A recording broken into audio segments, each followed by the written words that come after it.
Let me show you how to replace the belts and adjust them properly. Disconnect the washer from the wall outlet. Disconnect the fill hoses from the water mixing valve. Make sure that the washer is empty. Lower the drain hose into a small pan to catch any water left in the pump. Lay the washer on the floor. Use a can of paint to prop up the top of the washer like this. Remove the front panel. Remove the old belts.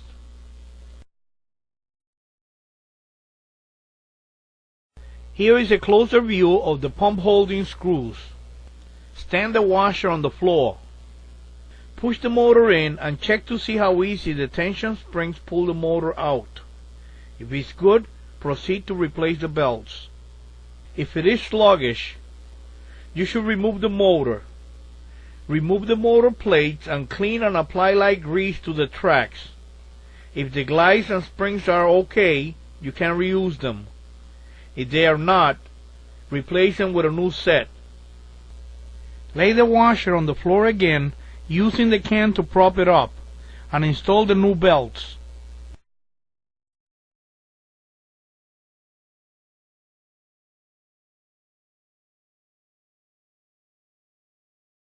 Now let me show you how to adjust the belts properly. Push the motor in and loosen the pump holding screws.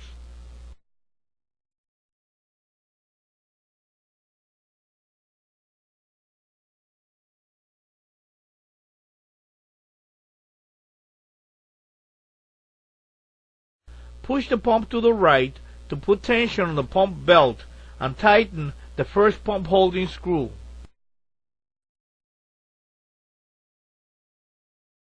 Grab the motor with your left hand and pull it out to put tension on the dry belt. Loosen the pump screw slowly until the pump moves to the left and the belt loosens up a little bit, and then tighten all the holding screws.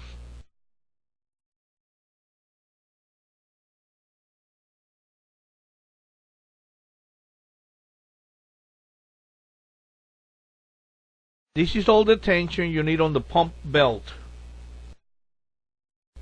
Install the front panel, stand up the washer, and install the fill hoses.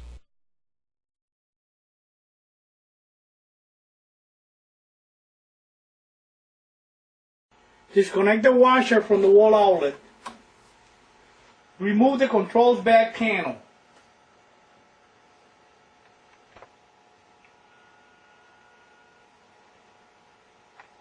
Disconnect the lid switch wire harness.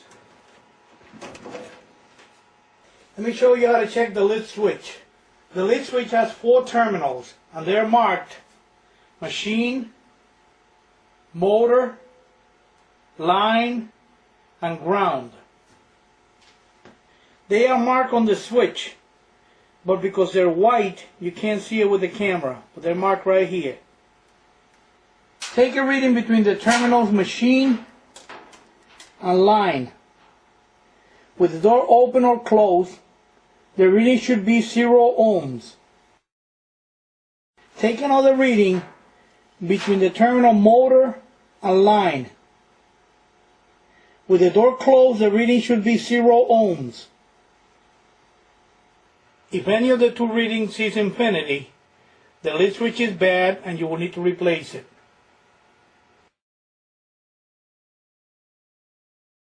Let me show you how to remove and replace the lid switch. The first thing you need to do is make sure the door is open. Otherwise you're going to have a hard time removing the switch. Disconnect the lid switch wire harness.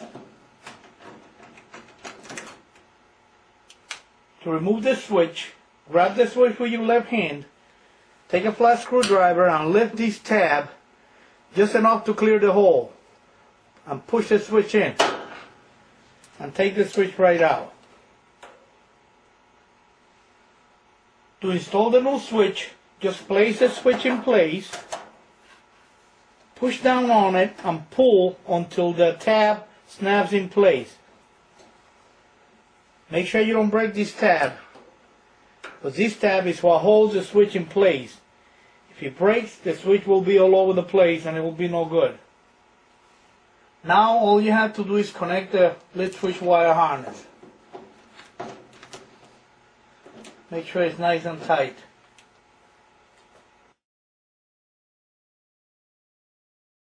Your lit switch actuator should be working this way.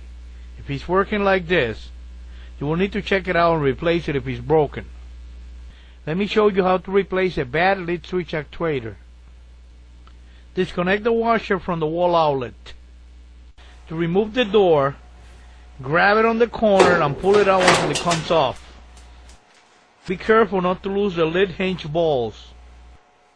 Push the spin drum to the right and remove the lit switch actuator.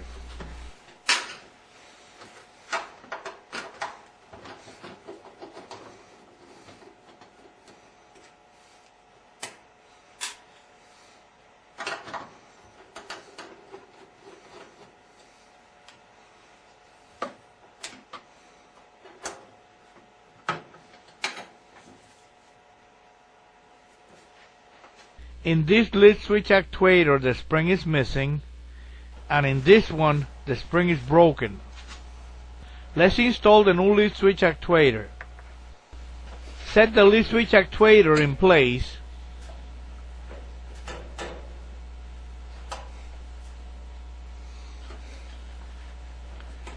And screw in the holding screws.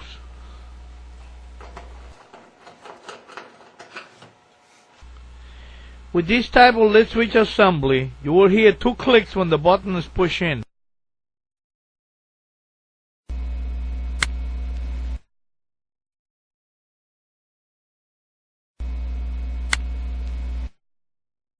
On the new style lit switch, you will only hear 1 click when the button is pushed almost all the way in.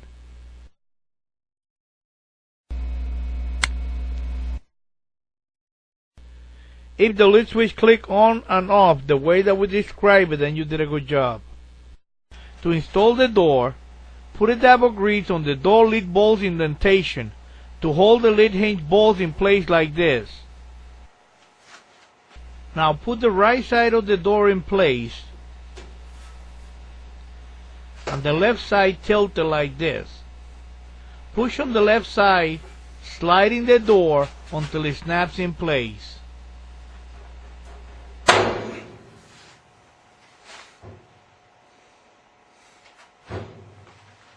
That was a way to replace the lit switch actuator.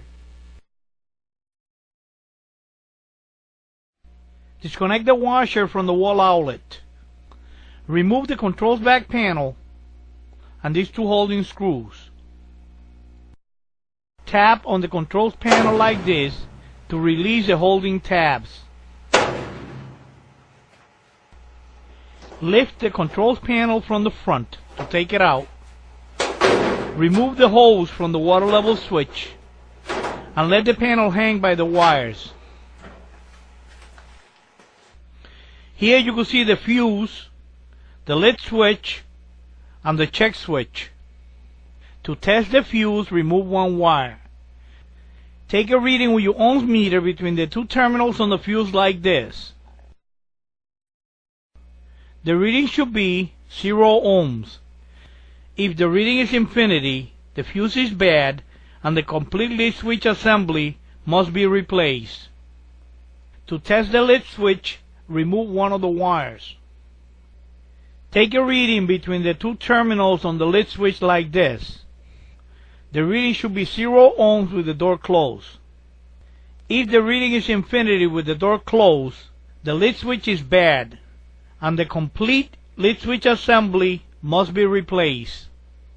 To test the check switch, remove the red wire from the top terminal. Take a reading between the terminal that the red wire was connected to and the terminal with the yellow wire like this. The reading should be 0 ohms with the door closed. If the reading is infinity with the door closed, the check switch is bad and the complete lit switch assembly must be replaced. That was the way to check the components in the lit switch assembly. Let me show you how to replace the lit switch assembly. Remove the bad lead switch assembly and leave all the wires connected to it. Install the new lead switch assembly. Make sure that the lead switch actuator goes right between the check and the lead switch like this. Install and tighten the holding screw just enough that if you move the lead switch assembly, it will stay in the place that you leave it. Push the switch nice and easy until you hear the lead switch click on. Tighten the holding screw to secure the lead switch assembly in place. Transfer the wires from the bad switch to the new one by one.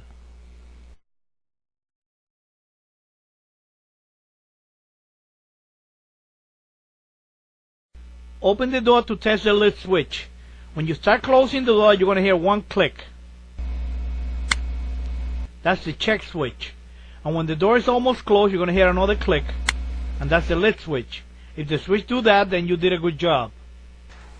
Connect the hose to the water level switch and make sure that it's secure. Install the control head board. Set it in place and give it a tap to set the tabs in place. Install the two holding screws and connect the controls back panel. Let me show you how to make a motor test cord. You will need to get an extension cord rated at least 13 amps. Cut this end of the extension cord and two pieces about 10 inches long. Strip the ends and the center like this. Solder the two ends of the extension cord to the middle of the 10-inch pieces like this.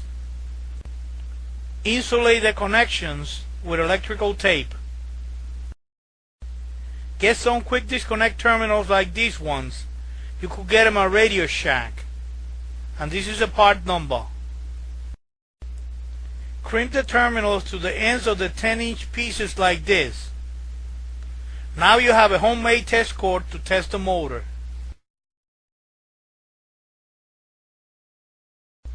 Let me show you how to test a single-speed motor with a test cord. Disconnect the washer from the wall outlet. Remove the front panel. Remove the motor cover. Let me show you what wires you will need to remove from the motor switch to do the test. Remove the yellow wire from terminal YL, the white wire from terminal WH, the red wire from terminal RD, the blue wire from terminal BU, and the black wire from terminal BK. Now let me show you how to connect the test cord to the motor switch. When you look at the test cord, you have two legs with two terminals on each one of them. The first leg that you grab, either one, we're going to call it leg 1. Leg 1 is going to connect to the terminals on the motor switch RD and YL. And leg 2 is going to connect to the terminals on the motor switch BK and BU. Here's a view of the complete test cord and the terminals that they're supposed to connect to. Connect leg 1 to the terminals on the motor switch marked RD and YL. And connect leg 2 to the terminals marked BK and BU.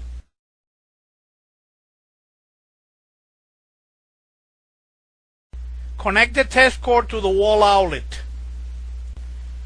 If the motor starts running okay, then you know the problem is not on the motor. If the motor won't start making noises, humming or growling or smoking, disconnect it from the wall outlet and it's time to replace the motor. Warning, keep your hands away from the motor when you're testing it. We don't want you to get hurt, okay? And after you're done testing the motor, disconnect the test cord from the wall outlet before you disconnect it from the motor.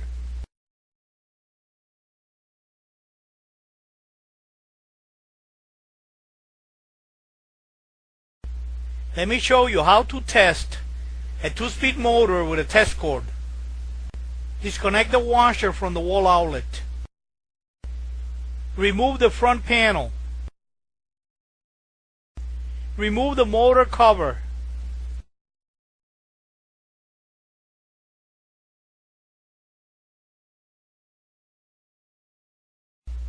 Let me show you which wires you will need to remove from the motor switch to test the motor. Remove the orange wire from terminal marked OR. The yellow wire from terminal marked YL. The white wire from terminal marked WH. The red wire from terminal marked RD. The brown wire from terminal marked BR, and the black wire from the terminal marked BK. Now let me show you how you're going to connect the test cord to the motor switch. You're going to use the test cord similar to the way you use it on the single speed motor, except that you're going to connect it to different terminals. Leg 1 is going to connect to the terminals on the motor switch marked RD and BK, and leg 2 is going to connect to the terminals marked BR and YL. Here is a complete view of the test cord with all the terminals marked that you're supposed to connect on the motor switch. Connect leg 1 to the terminals on the motor switch marked RD and BK, and connect leg 2 to the terminals marked BR and YL.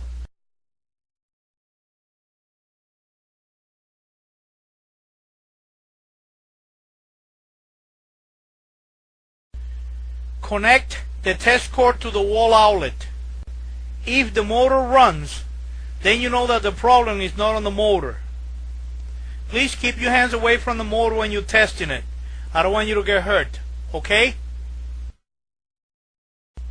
If the motor won't start, or start making noises like growling or humming, or start smoking, disconnect the test cord from the wall outlet right away, and it's time to get a new motor.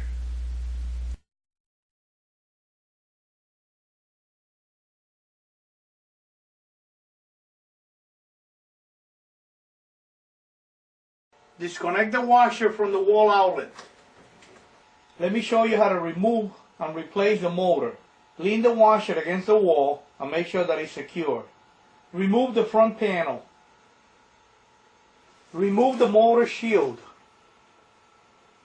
Remove the belts. You will need to remove this screw and 2 screws on the other side to remove the motor. Okay, let's remove the wire from the motor switch. As you can see on top of the switch, the wires are marked with the colors and the terminals too. YL for yellow, WH for white, RD for red, BU for blue, and BK for black. Okay, let's remove the wires now.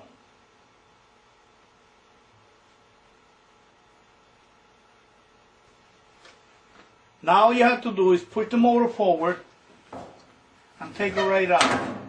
You will have to remove the motor pulley and the plate from the old motor and install them on the new motor. You could use the top of your washer as a working bench. Make sure to use a piece of rock to protect the finish. Let me show you how to remove the motor pulley and motor plates. I will also show you how to clean and grease the tracks on the bottom plate and replace the springs and glides if they need to be replaced. You will need a 3/16 Allen wrench to loosen up the motor pulley set screw.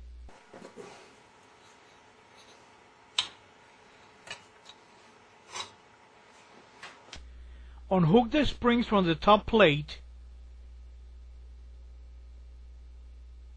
and remove the springs.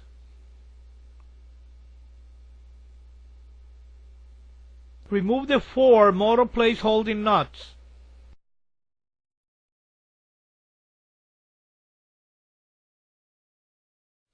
Before you remove the plates, use a magic marker to mark the motor, the bottom plate, and the top plate.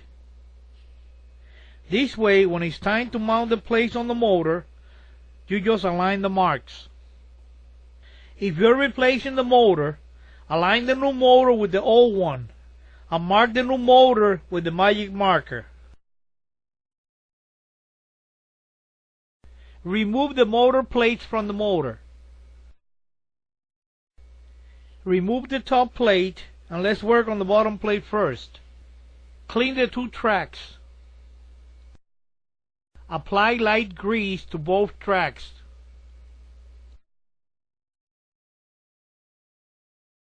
Now let's work on the top plate. Remove the glides. If the glides and tension springs are okay, you could reuse them. If not, get a new set. Apply a little bit of grease to the glides posts.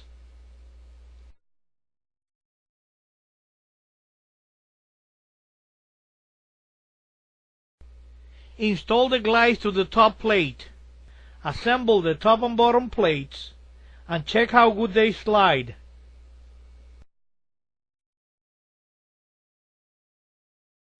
Make sure that the marks are facing the same way on the two plates. Install the plates on the motor. Make sure that the marks on the plates and the motor are facing the same way. Install the 4 plate holding nuts and make sure they're tight. Install the tension springs. The springs will hook on the bottom plate and on the top plate.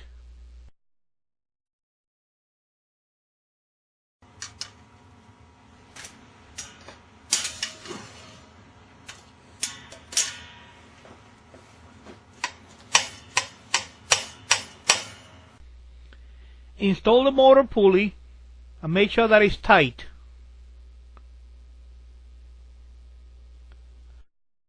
Also make sure that it's flush with the shaft. Now the motor is ready to be installed. To install the motor, set it in place like this, push it, and it falls in place. Now all you have to do is screw in the 3 holding screws, put the wires back, and put the cover, motor cover, and you're done replacing the motor.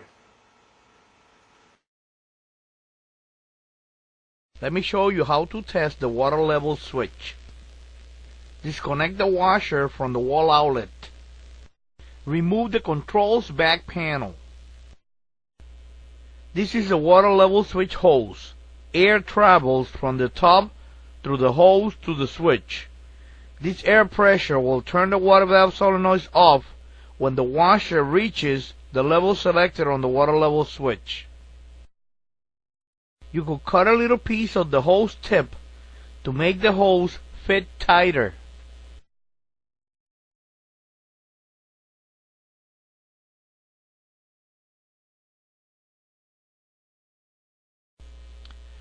The hose extends from the switch to the side of the tub. Let's remove the 3 wires from the water level switch.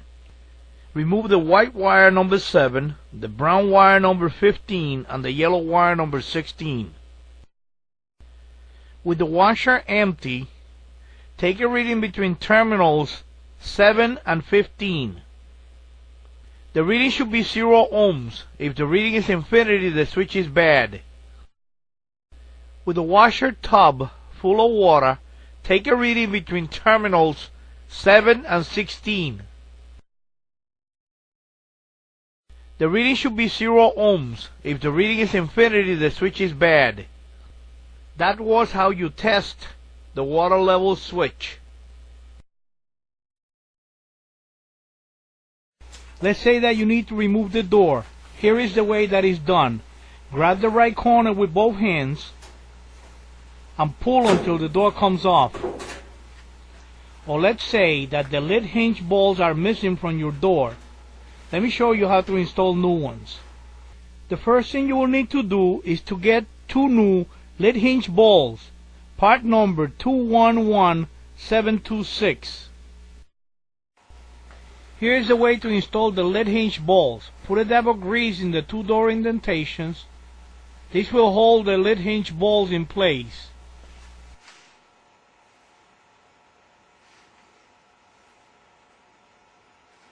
Grab the door and set the left lid hinge ball in place. Set the right lid hinge ball about 7 inches from where it's supposed to be installed. Push on the right side of the door until the lid hinge ball falls in place.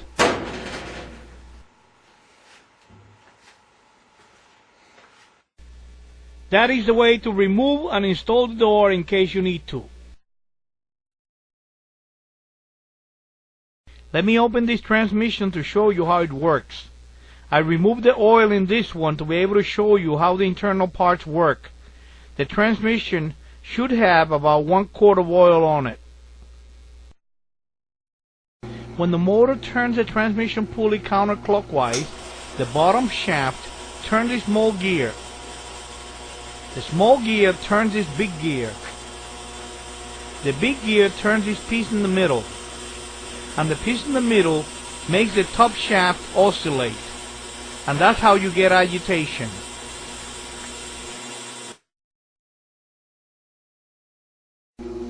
When the motor turns the transmission pulley clockwise, it pulls on the bottom shaft and it locks the transmission to the bottom shaft, releases the brake, and the complete transmission turns. And that is how you get spin.